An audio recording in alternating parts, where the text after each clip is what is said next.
Thumbnail দেখা আবার চমকায় যায় না। জামাত কি ক্ষমতায় আসবে, এই প্রশ্নটা আমার অনেকে এখন করে। আমি সবাইরে উত্তর দিই, জামাত ক্ষমতায় যাওয়ার এক উজ্জ্বল সম্ভাবনা তৈরি হয়েছে, কিন্তু যাইতে পারবে কিনা এটা নির্ভর করবে একান্তভাবে জামাতের উপরে। আমার ব্যক্তিগতভাবে মনে হয়েছে জামাত হয়তো নিজেও মনে করতে পারতেছে না যে তারা ক্ষমতায় যেতে পারে। তাহলে কি করলে জামাত ক্ষমতায় যেতে পারে বা ক্ষমতায় যাওয়ার সম্ভাবনা আরো উজ্জ্বল হয়, সেটার আলাপ আজকে। আগে দেখে নি জামাতের জন্য ইলেকশনে জেতাটা কেন খুবই সম্ভব, আর কেনই বা জামাত জিততে পারে। প্রথম কারণ হইতেছে যে দেশের মানুষ নতুন রাজনৈতিক শক্তিকে ক্ষমতায় দেখতে চায়।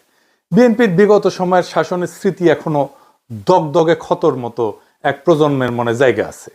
আইন শৃঙ্খলার অবনতি, ৬৪ জেলায় বোমা হামলা, বাংলা ভাইয়ের উত্থান, পরপর 5 বার দুর্নীতিতে চ্যাম্পিয়ন, আর 2001 সালে নির্বাচনের পরে তো হিন্দু সম্প্রদায়ের উপরে যে বিভৎস নির্যাতন চালাইছিল বিএনপি, ওইটার কথা নাই বলি। আজকে অনেক কিছুই বলি না, জাস্ট মায়া কইরা, কিন্তু মায়া করার সময় শেষ, বলতে হবে এখন সবই।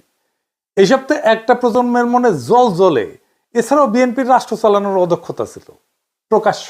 ক্ষমতার একাধিক কেন্দ্র তৈরি হয়েছিল, তাইওয়ানে অফিস খুলতে দিছে বাণিজ্য মন্ত্রী, আর কেউ জানে না। বিএনপির আমলে এমপিদের দৌড়ানি দিত পাবলিকে। দুনিয়াতে পানি আর বিদ্যুৎ নিয়ে আন্দোলন হয়েছিল, একটা বিশাল বড় আন্দোলন। ওইটি আন্দোলন ঠেকাইতে গেছে সালাউদ্দিন এমপি, বিএনপির ওই এলাকার। পাবলিকে দিছে দৌড়ানি, সে দৌড়ে যান বাঁচাইছে। ওর নাম হয়েছিল দৌড় সালাউদ্দিন। এই সালাউদ্দিনের হিস্ট্রি জানেন? হ্যাঁ, জানেন না?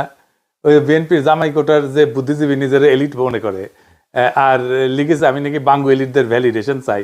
তো বিএনপির এলিট সালাউদ্দিন, দৌড় সালাউদ্দিন, এই এলিটও তো তার এমপি, তাই না? তো যেহেতু তার একটা আমলনামা দেখে আসেন, দৌড় সালাউদ্দিনের আমলনামা।